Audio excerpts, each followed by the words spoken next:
Thank you. The honourable member for Renfrew-Nipissing-Pembroke.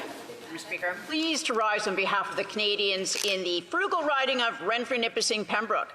Recently, I asked the NDP Liberal coalition if they would adopt a dollar-for-dollar rule for this week's budget. It's a common-sense rule where a government finds $1 in savings for every new dollar of spending. It allows government to focus resources where it's most needed without stalking inflation. The response from the President of the Treasury Board was embarrassing. More than embarrassing, it was sad and pathetic. Her response was the parliamentary equivalent of the classic schoolyard taunt, "I know you are, but what am I?"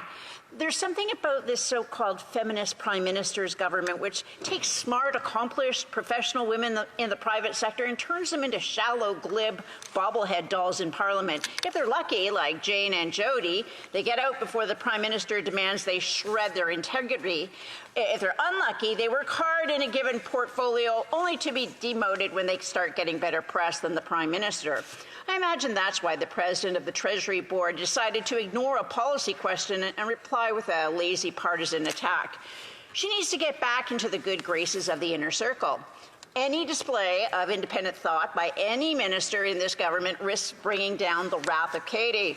But falling in line and following orders is something the minister is especially skilled at. How else can we explain that someone could serve as defense minister, receive firsthand a look at the dire state of the military readiness, then go on to cut billions from defense budget? That's right, Madam Speaker. The President of the Treasury Board is leading a program review. They're cutting spending from national security priorities so they can increase spending on Liberal re-election priorities. It's not quite a dollar-for-dollar policy. It's more a borrowed $10 for a dollar policy, or more accurately, a borrowed $1 trillion. They've borrowed so much money that the cost to finance their mountain of debt is more than what we spend on health care. The interest payments are more than all the tax collected through the GST. Incredibly, as if to fulfill the prophecy of Oedipus Rex, this Prime Minister has done in 9 years what it took his father 16 years to accomplish. Pierre Trudeau left Canada in such an economic hole it took another 16 years to dig us out. Because this government's historic levels of secrecy, utter lack of transparency, and deceptive bookkeeping, Canadians don't know how deep this hole is. That's because more and more it appears as if this socialist coalition has adopted a kamikaze strategy. They know Canadians want to change. They know Canadians are tired of this corrupt, arrogant, preachy, self-righteous prime minister.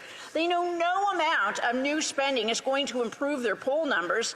They know this, yet their strategy is damn the torpedoes and full speed ahead. The Socialist Coalition started us on a slow run to insolvency, but now they're in a full sprint. This reckless spending is not achieving positive results. The more they spend, the less Canadians can afford. Madam Speaker, before the Parliamentary Secretary rises to read Katie Telford's latest talking points, I just want to remind them the question I asked was not a partisan question, but a straightforward policy one. All the experts Liberals love to quote said, more spending fuels inflation. So I ask again, will this government cap spending with a dollar-for-dollar rule to bring down inflation? The Honourable Parliamentary Secretary to the Minister of Innovation, Science and Industry. Thanks, Madam Speaker, and thanks to the member opposite for, I think, the very entertaining diatribe that she went on. The member opposite claims that she's not being partisan, but every part of her comments today seemed like a partisan attack, and I know she specializes in conspiracy theories on her nightly news show, but that's okay. I will endeavor to try to answer her question. But before I do, maybe I'll just clarify that defense spending in Budget 2024, obviously the member hasn't taken the time yet to read the document, but it includes considerable increases to defense spending. I appreciate the opportunity to speak about the work our government is doing to address affordability issues in Canada while continuing to responsibly manage our country's finances. First of all, I would like to remind my honourable colleague that Canada has the lowest deficit and net debt to GDP ratios in the G7, which is recognized by our AAA credit rating. Canadians know how important it is to responsibly manage a budget in the face of rising costs, and that's exactly what we are doing. As noted by the Deputy Prime Minister and Minister of Finance when she tabled the budget earlier this week, we are maintaining our fiscal anchor. Our federal debt to GDP ratio will continue to decline over the medium term. Madam Speaker, in Budget 2024, our government is moving forward with measures that foster the kind of economic growth that will enable every generation of Canadians to reach their full potential. For example, Budget 2024 includes many ambitious measures to address the housing crisis. We want to ensure that people, especially young people, are better able to pay their rent or mortgage. To do this, we're investing in building more rental apartments and more affordable housing from coast to coast to coast.